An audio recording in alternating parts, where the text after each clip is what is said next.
episode of the 12 Steps to Multimedia Success. This is Doc Reo. I can't even say my own name.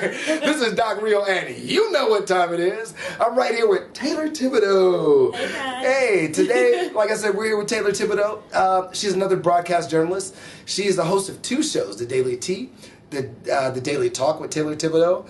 And I'm a co-host. She's a co-host. Yeah, on a show called The Reality Show, Monday nights at 9 on acceleratedраdio.net. You hear that? You hear that? One more time? acceleratedраdio.net. That's it right there. And she was a team member of KPCRadio.com and part of the radio club, and she's constantly networking in the black community. Welcome, Taylor. Thank you. Thank you so much. I'm glad to be here. It's good to have you here. You know? She's been gone. We're going to talk about that more later. So where you were originally from? I am from Van Nuys, California. All right. Yeah, native. yeah. You know, 818. I got a special heart for my natives. So what was it like for you growing up out here in the Valley? My family, middle class family. My parents both worked very hard. Came from very humble beginnings. My parents worked really hard to put me and my brother in good schooling. Wow. To make sure, you know, we stayed on the right path and we didn't go down the wrong path, because it's very easy to do so. Yeah. And yeah, I went to private school for a little bit. Then I went to Sherman Oaks CES, which is in the Valley as well. It's a magnet school, and I went there from 4th through 12th grade. So it's a very small school. And then I went on to Moore Park College. That sounds for a a semester. Like 32nd, actually. That's how it was. We was like, long stretch, small school, a lot of years. Yeah, pretty much. And it's a great school. It was a great school. It really molded me and helped me be able to interact with different kinds of diversities and ethnicities, sorry. So it really molded me to be who I am as far as interaction. But yeah, then I went on to, I took a year off because I was acting. And then I went back to school, and now I'm doing it, and I'm studying broadcast journalism. That's it. That's what's up. So now, you said you went to, what was the name of the school again? Sherman Oaks CES. Sherman Oaks CES. Remember that, folks? You know, that's Center for Enriched Studies, if you don't know what CES stands for. When you were a kid, what did you dream of becoming when you were at Sherman Oaks? When you was real? When I was younger, well, first, when I was 5, I wanted to be a preacher. Whoa. My dad, I'll tell you a story. My dad caught me, like I had like a Little Mermaid book, and I put it on a hamper full of clothes, and I was given the sermon. Who knows what the sermon was about when my dad caught me in red-handed, and he was like, oh, so you preaching now. So that was my first memory of like me wanting to be something. Exactly. But as time progressed, I wanted to always be in entertainment, like whether it was dancing or even acting. I always wanted to venture out into acting and explore that world. Well, you already had the speaker platform. You was growing with open up the Bible. Right. I'm a speaker. Right. It was always there. Something was always there with that. Wow. So yeah, that's what I always wanted to be in entertainment or do something like that. And yeah, so that's what it was for me as a young kid. Good. So you continually following your dream. Yeah. That's what's up. Whatever it was, if I wanted to go into music, I was singing in church. Or if I wanted to do acting, I started doing it after I graduated high school. So it was. So how did you choose broadcast journalism in that process? Well, how that came about was my senior year. I was in a program called Avid, and they help you along the way into like applying for college and getting you ready for college life. So I always knew. Avid stand for? Do you know? Just curious. I have no idea. And I was in the program. Was it all dots too? Or it was. It was an acronym. Okay. So I have no idea. Yeah. I know I'm bad. I was one of the bad Avid kids. Like there was the good ones that actually did the work. I didn't. Yeah. They got too many acronyms out there. Better watch out. Right. So, but I always knew that I had to go to college and get a degree in something. Mm-hmm. And so at the time I was like, I don't want to get a degree in theater. I would rather have something that I could really do. So broadcast journalism, for whatever reason, was what I wanted to do. Wow. So I was studying it my first semester, but I'm like, I can't do school. Like, at the time I had just fell into acting, and I was putting myself through that, paying for acting classes, and I was like, I really want to focus on this. So I left. That's why I left school. But then I was like, ooh, when I go back, I'll study theater. Where'd you take acting classes? I took acting classes in North Hollywood with Mary and Paul. I love them so much. They really helped push me along to becoming like a great young adult. Like they really mentored me through the acting process. But their services are called Youth Acting Biz, and they're so great at what they do. Like you learn a lot about the business, and they pushed me, like really pushed me. It was a point where I just wouldn't do certain exercises. Like we had to do a stand-up comedy class. Wow. And I had to do stand-up comedy, and I just was not having it. I was being such a diva, and I'm like, I'm not doing it. But they really pushed me and broke me down. Like, you need to do this. Like, we really believe in you. So they are beautiful people. I still stay in contact with them, and I love them to death. So that's where I was taking acting classes, and yeah, like I did it for a year, and at one point I did have a manager and everything, but it just wasn't. It didn't feel right anymore. I feel like I had to go back to school and really get my degree in this. And at first I went back for marketing. I changed it. But you were already doing podcasts before you came back to school to get your degree. I was. See, and it's crazy. It's amazing how God works, because the moment I decided I wanted to go back into broadcast journalism and not get a degree in theater was the moment everything fell into place. That's when I got the job on Monday nights doing the radio show. That's when I my blog. I had started my blog a few months before that. So then I was like, I want to turn these into interviews, like face-to-face interviews. So everything kind of like fell in order for me. So you were already writing I was writing these interviews down. And you're like, oh, they need to do it in front of the camera. Oh, wait, need to do it in front of a microphone. Need to do it in front of the camera. Right. Right. So everything fell into place. Wow. So how did you come up with the name of your show, The Daily Tea? Let's talk about Daily Tea. Okay, so The Daily Tea started out as a online blog that I had started, I think it was last year around June, July. And I got so tired of going onto Instagram or like any social media outlet and seeing African American celebrities, entrepreneurs or whatever, like their business being talked about, their private lives.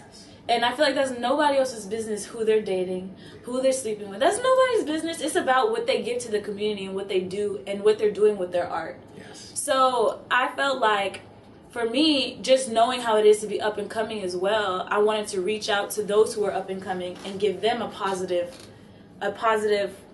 word about what they're doing, and also give them the advertisement for that as well.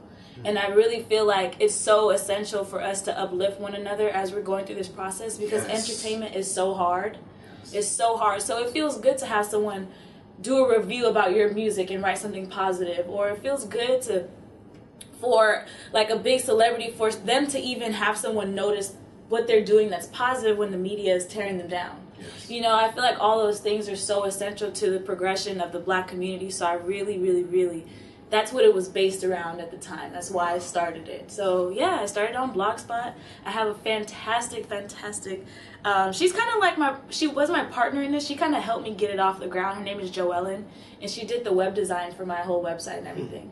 So I was really blessed. Like everything I just told God what I wanted, and I wrote it down, and I prayed about it, and it kind of just came together. Amen. Yeah, it really just came together. Yeah. And to reiterate what you were just saying about, how the struggle, I don't want to say it's the struggle, but I mean how difficult it is in the industry. I think it's important that people understand that artists in the industry are actually entrepreneurs.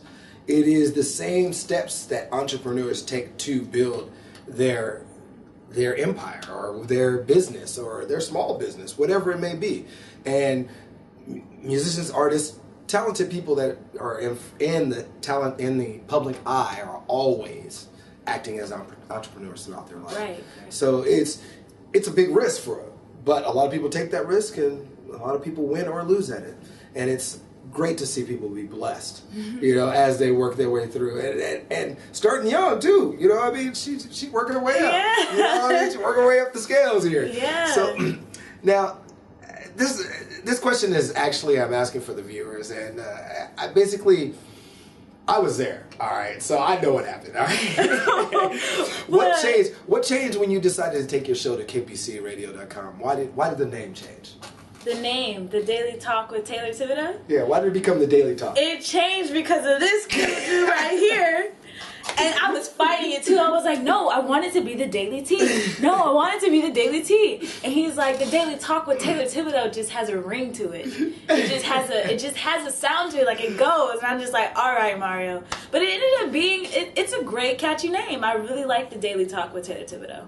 So when I get my TV show on television, it'll be the Daily Talk with Taylor Thibodaux. And you know what's crazy about that? I was only following the rules. Really? Broadcast rules. Really? Well, because we're not supposed to, like, if you wanted the Daily Tea, and it wasn't really explaining what the Daily Tea was.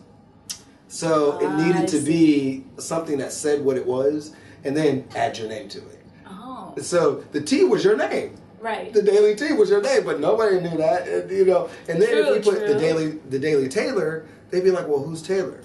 Not that you didn't have a following, but you're presenting yourself. What to is a new the following. show? What is it? Yeah, and so when you Okay. did that, you opened up, and it just. Yeah. And I was like, wow. Well, she liked thank the you, name. Mario.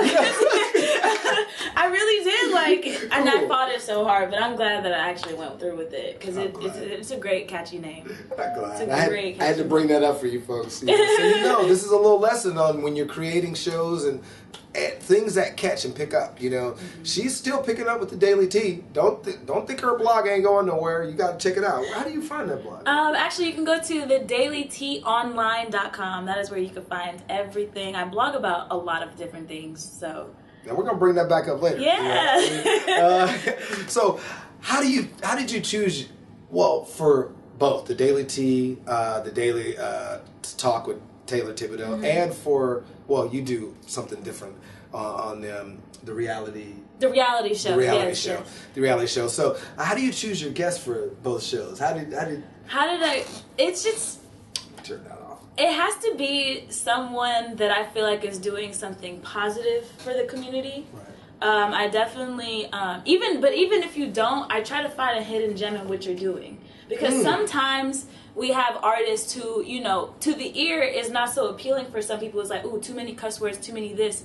But they are that voice that can speak to that audience. Yes. So sometimes I do like to listen to that music and listen to what they have to say, because sometimes it's so off-putting you just block it out. Yeah. But when you actually listen, it's like, this person can be a voice to this group. So why not try to put in them and show them the positive light, so that way they can do the same for their community. Exactly. So I really try to look for artists or people, YouTubers, anybody. I interviewed actually a YouTuber. Her name is Takia. She has a YouTube page, and she does a lot of natural hair care routines and stuff like that. Did she do your hair a couple of times? No, she lives in Seattle. Oh. She lives in Seattle. So I haven't met her face to face, but I do plan on it, because my brother lives in Seattle now, so I'm hoping to visit her when I go there. What's her name again? Takia. Takia. T'_KEYAH. You'll find her on YouTube. But she I like doing people like that just try to bring out the positive aspects, like, you know, teaching young black girls how to maintain their hair, or people who have nonprofits that particularly are surrounded around building up the positive, like the root issues in the black community and wanting to talk about them. So I'm also in a nonprofit called Nor Unicorn, and Chris Watson actually has a nonprofit. It's hers. What's Nor Unicorn about? Nor Unicorn is pretty much about building the sisterhood in the black community, but it's gone way beyond that. Like, she has these quarterly meetings where she talks about the controversies in the black community. So why black men don't date black women? Why like dating in the black community? What's the problem? Like a whole multitude of different things. We've done a lot of events. Yeah. So people like that. Like, I really love to talk to people like that and how they started, because someone else might want to do the same thing. You know, even myself, I want to start a nonprofit. So if I want to, I have the resource to do so. You know, so our, you know, rap artists who are quote unquote conscious, you know, I love interviewing people like that, or just even talking to them and getting their insight on things and then blogging about it on my site. You know, just successful people who are doing it, who are doing right and can be a positive force in the community. Speak of successful people, I just saw an interview that you did recently on the internet. You know, I've been checking out your stuff. So the interview is with a young, inspiring Savon J. Jordan, who is a young writer, musician, radio host, entrepreneur. I mean, this kid's an entrepreneur already. Yes, and he's like 12. 12. You know, so tell us, how was that? That was amazing. His mother is actually Hanif Jordan. She is actually one of my mentors, and she's such a beautiful woman. But she's very relatable. Like, she's very, very relatable. So she can come down on your level and talk to you and give you inspiration, and just gave me chills. Me and her talk on the phone all the time for like an hour. But like, she's a beautiful woman. So you already know her kids are going to be just as intelligent. And she actually has two. She has Samad and she has Savon, and they're both entrepreneurs. I just couldn't upload Samad's interview. But they're both. I did see that. I was going to ask her about that too. I did see the link of the two brothers together. Yeah. So he's such a joy. It was so amazing to see someone have such light in their eyes and be excited about what they're doing, and really know, like, it's not just something that's pushed on him, it's something that he wants to do. I read that. I was reading an article that actually was that article, and it talked about the article with the two brothers together. The headline. The headline. Ty, yeah. And in the article was talking about how their parents are so encouraging to them and always uplifting, always giving them positive energy. Right. You know, and that's what you don't see in the black community. Right. You know, especially for entertainers. You hear all this, oh, you're gonna be an entertainer, you should get a real job. You know, encouragement. No, you can't. You can't do that. You cannot shoot down your child when they're trying to soar. Mm-hmm. You cannot clip their wings before they try to fly. You can't, because that's how you have a statistic. And it doesn't matter. No, go ahead, because I can go on forever. No, you're right with it. And it doesn't matter if the child, you know, may have a learning disability. It doesn't matter.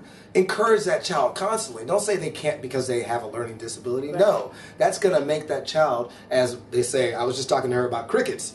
You know, natural selection talks about The Selfish Gene is the book that I read that in. Oh, wow. The Selfish Gene is a book that talks about natural selection and Darwin's theories. And it talked about two crickets fighting. And when one cricket lost and you put it in another fight, it would not want to fight again. But when one cricket won and you put it in another fight, it would keep wanting to fight. And that's something we all have within us. Every creature, through, as God would say, through the physical, through the what's the word I'm looking for? Flesh, thank you. Through the flesh, we all have these patterns that stick to us. And if we don't rise above them or aren't encouraged to rise above them, where are we going to be? Remember that. And she's showing you. She's out there showing you people who are encouraged, people who are out there going for what they want to know, and people who are out there giving their all. Like that interview you put that interview, I'm still tripping off of that. That Waka Flocka interview. She put that Waka Flocka interview. Tell me about that. That interview was an interview he did on the Breakfast Club, and he was pretty much saying how the one where he was in the streets, right, and he was breaking apart his chains and he was giving them out. Yeah, he was talking about that. He was in the studio talking about that. Yeah, I don't remember too much about that interview, but he was pretty much saying that, like, none of anything he saw mattered. When he went to another country, he saw how they live.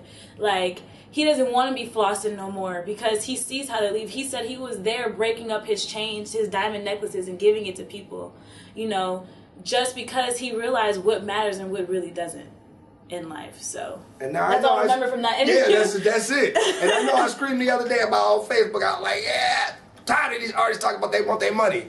Waka Flocka, I'm giving them props for that one. Right. Much props, Waka Flocka. Right. He's a grown wear that broke Rolex, all you want, bro. You know what I'm saying?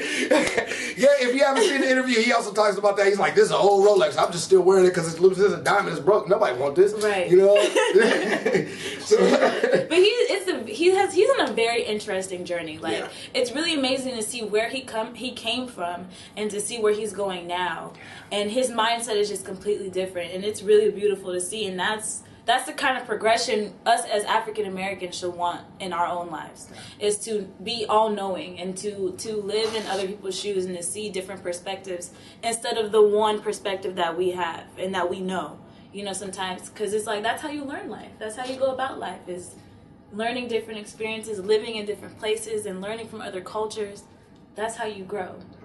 That's how you grow. And so if you get a chance, look out there for Taylor Thibodaux on her interviews with Savon Jordan. Savon J. Jordan. And then you can also have his brother on there. Yeah, I have to. I owe it to him to do another interview. I was asked to not put that one up yet. So like I got to do another one because he has more businesses that he didn't even get to talk about in the video. So I got to do one with everything that he has going on, That's wonderful. I'm excited for that. And he's the older brother. So, and he's going into, I think he's a freshman. Yeah. A freshman in high school.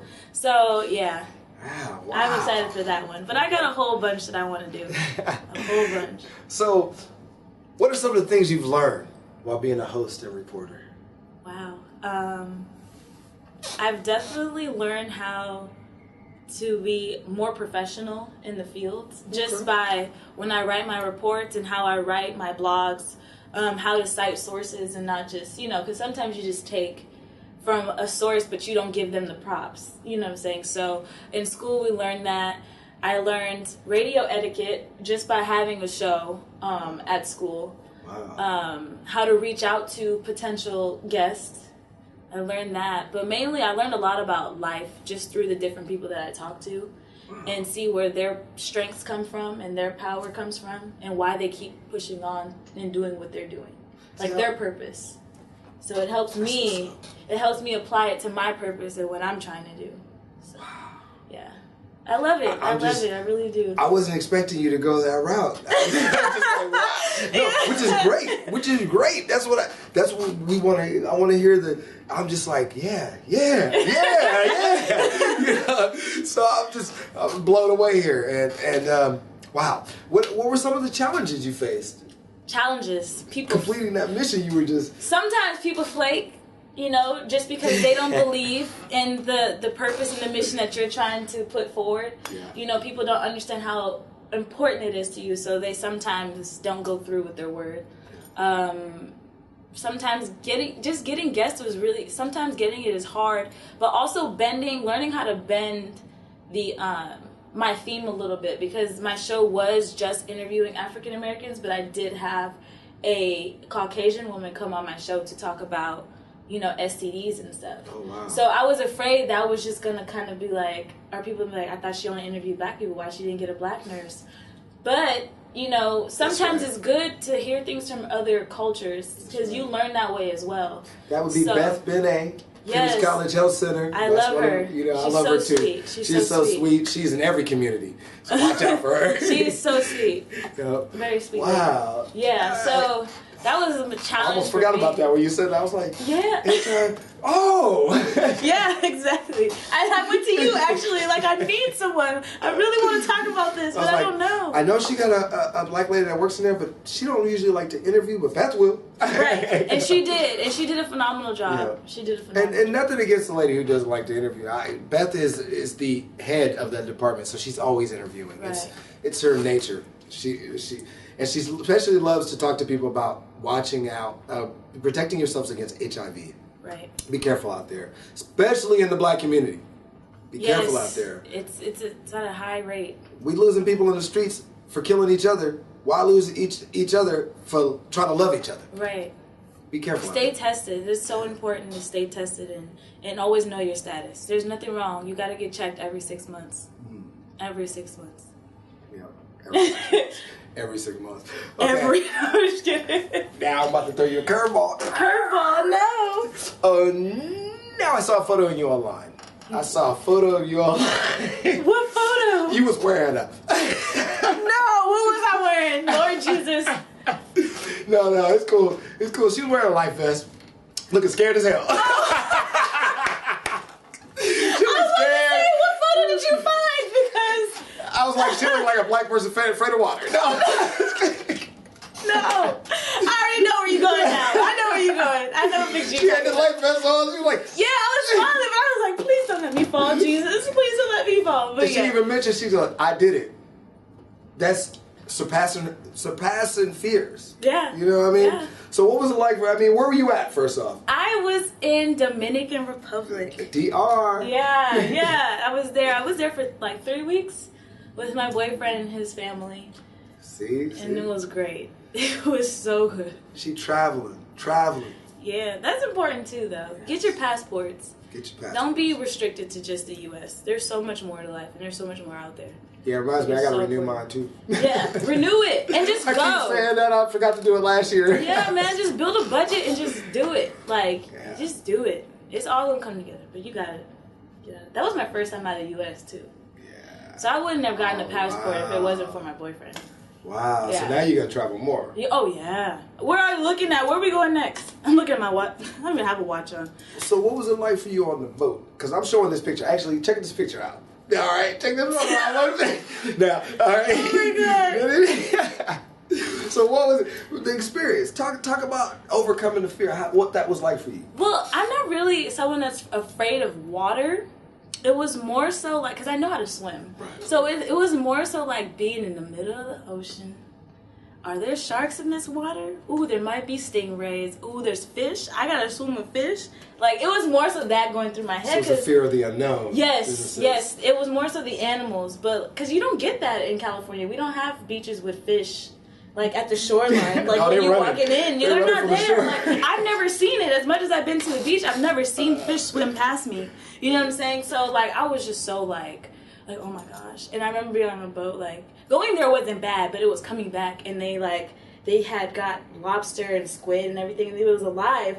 And, like, there's another picture of me holding it, and I'm, like making this face like I'm scared as hell. But it was all in all, it was a great experience. Like, you know, just be, you really feel one. You really feel one with the earth. You know, when you're swimming with fishes and stuff. It's really cool. It was really great. Yeah, you still got me laughing about it. Yo, no, I'm serious. I'm gonna show you that picture. I wish I could show you now. Definitely. Is it in my phone actually? If she sends me that phone, when she sends me that phone, we gonna show that in this video. Yo, yeah, he could put it in the video, cause I was like, oh my God, like everything was alive. I'm used to stuff being dead. You don't see alive stuff. That's true. You don't see live animals and fish and stuff in California. We're in a processing company. Everything comes to us already dead. Yeah, so we don't get to see everything in this life form. So it's like, oh hell no. It's true. It's true. Yeah. So tell us a little bit. I mean, you've been doing a little bit of traveling. Tell us what it was like. You know, the people in the DR and being a black woman from California, going into a Latin American country. From the Valley, to be exact. Valley. Oh my God, that's even worse. That's like the whitest of the white, you know what I'm saying? And she doesn't speak Spanish. No, I don't. So what was that experience like for you? It was a very rewarding and eye-opening experience for me. What did some of the people tell you before you went? Before I went, I had people telling me, you're not going to like it, you're going to hate it because the country's poor. People are going to be bugging you for money because they're going to know you're American. They're not going to like you because your skin color is too dark. They're racist against black people. So that's 4 myths about the Dominican Republic. Right, she just said. 4 myths. Like it kind of played with my head a little bit, because before I went, I was talking to my boyfriend. I'm like, but people are saying this and they're saying that. He's like, it's not even like that, and you're gonna see that when you get there. Like, it's not like that. It's not like that at all. But that's all he said. He wouldn't tell me anything else. He wouldn't say yes or no. He was like, you're gonna see when you get there. So I was just like, okay. So I went there like, I'm just gonna clear my mind of everything that they told me, because I definitely did not want to go there with that preconceived notion and be like looking for the wrong stuff, looking for the negative and everything. Because I really wanted to enjoy myself. So I went there and I didn't have an issue at all. God. Like, when you get there, they look just like me and you. Walking the streets. They thought I was Dominican. People talking to me in Spanish. Like, it's so common. Like, people look like us. They look black. Amen. They look white. I saw people that look white and I'd be like, hey babe, they're white. They speak English. They're Americans. He's like, no, they're not. And they start speaking Spanish, and I'm like, what the heck? What the heck? It's just, it's almost like being in the U.S., but they just speak Spanish. Yeah. That's pretty much what it felt like. Like, you see all kinds of different people. Asian people speaking Spanish. Yeah. They got their little jewelry stores, they got their little clothing stores, and they speak in Spanish. Like Dominicans. Like, it's kind of a melting pot down there, too. It's everything. So none of that was true. Most of America's is a melting pot, if people haven't noticed. Maybe not so much in Canada, and it's cold up there. So, yeah. But generally Canada does have a large melting pot. There's a lot of cities, that I've been to, that I've seen that, yeah. So, with that being said, mostly, if you look around the world, we're really in a melting pot. There's more segregation in Europe and in Africa than there is in the rest of the world. If you look at it, yeah, the West Side, we were all migrating. Right. And if you look at history, everybody came over together. So when the fit hit the shan, everybody had to get along at some point. Right. So, but I mean, that's neither here nor there. Except for just remember. It's not what you think it is. Don't go a place with preconceived notions. Yeah, go experience. Don't let people put negative things into your head. And that goes for anything in life. Like, people are always going to have something to say, regardless to whatever you're doing. So you just got to block out the haters. Yo. Or block out the negativity and just, continue to do you and look for the positive aspects and everything. Now, you was telling me something else about how people live in the Dominican Republic, and I thought that was interesting, and I realized it touched you. Yeah, it really did. I wasn't expecting to see what I saw. We went to a Providence, because Dominican Republic has different provinces, like we have states.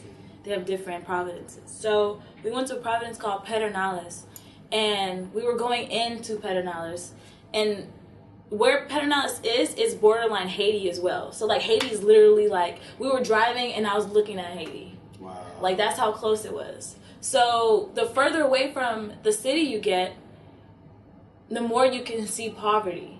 Like, people living in tin houses and, like the commercials you see on television where it's like, Africa, what Africa looks like, that's what it looked like. So, I was in a car and I remember crying. Like, wow, like, I'm over here thinking I need, I don't even know a new iPhone.